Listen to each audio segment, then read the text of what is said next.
oftentimes we can go through life kind of working hard, but we're frazzled. We work harder, but we don't necessarily see the results. We end up anxious or even depressed. And there's a modern movement called mindfulness. It's talked about our need to actually spend time calming ourselves, maybe even meditating, sitting and reflecting on what's going on inside of us and what's happening around of us.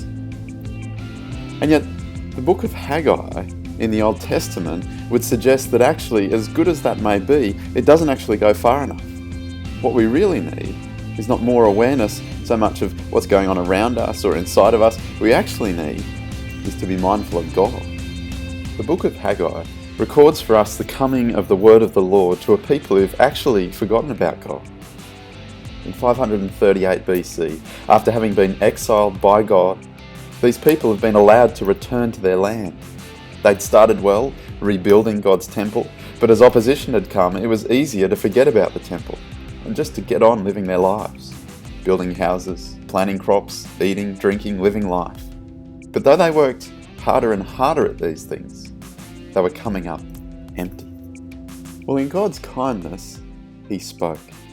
He sent His word through the prophet Haggai. He called the people to be mindful of Him again, to get on building His temple.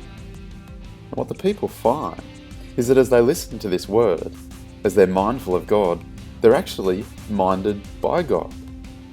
They're forgiven, and He provides for them in their own day. But more than that, they are told that they will be part of something huge that is coming in the future.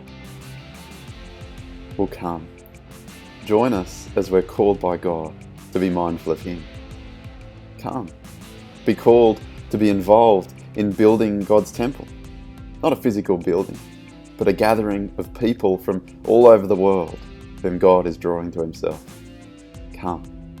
Be minded by God, both for now and on into eternity.